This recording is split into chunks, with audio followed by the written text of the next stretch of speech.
Fiche E41, développement de la relation client et vente conseil, BTS MCO, management commercial opérationnel. La présentation à l'examen pour cette épreuve nécessite la réalisation de 4 fiches.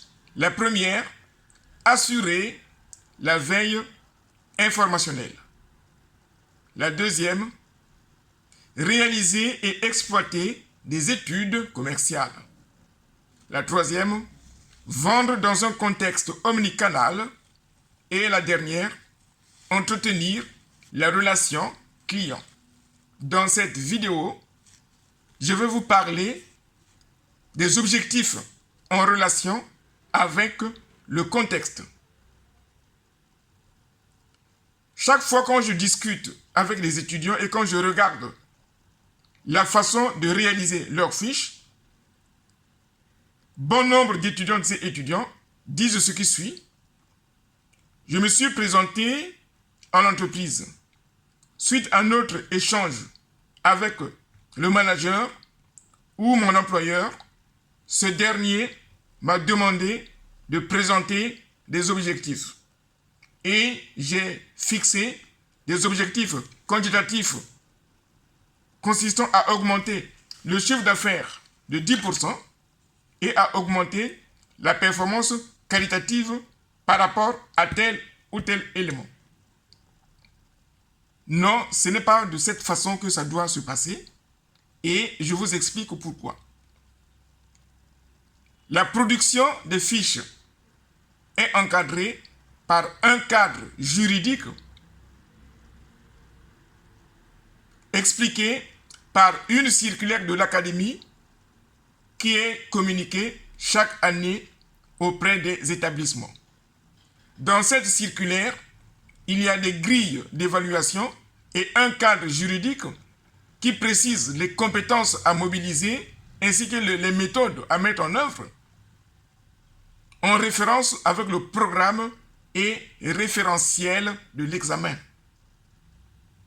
Le jury qui va vous évaluer à l'oral a cette grille d'évaluation et va vous évaluer point par point, compétence par compétence, étape par étape, en se conformant à la grille d'évaluation qui lui a été communiquée.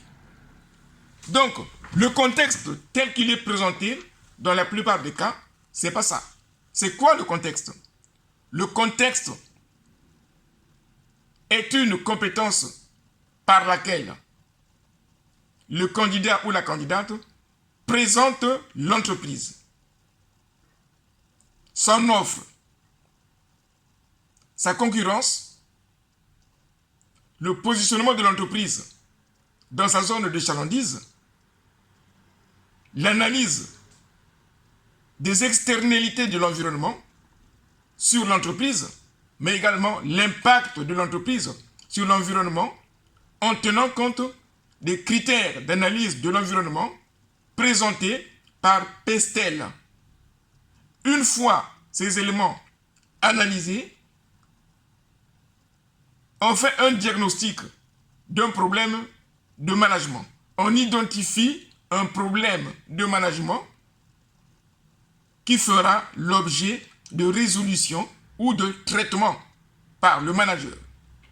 C'est par rapport à ce problème de management qui a été mis en évidence ou diagnostiqué que les objectifs vont être définis.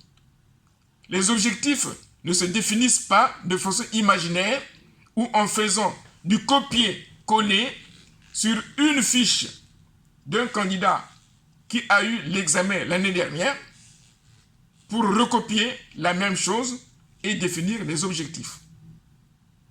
En procédant de la sorte, le jury risque de diagnostiquer un défaut de pertinence ou de cohérence entre votre entreprise et les objectifs que vous vous êtes définis.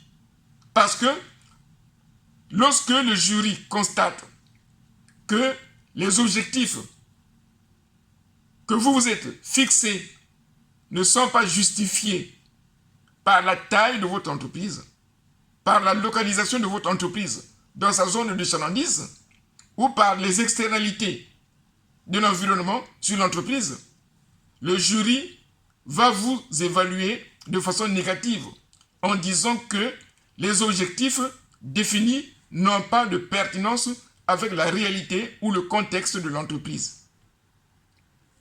C'est pour cette raison que notre établissement propose des ateliers à partir desquels les étudiantes et étudiants qui souhaitent renforcer les compétences et réussir leur examen, mais également par la suite pouvoir mobiliser ces compétences professionnelles pour faciliter l'insertion professionnelle.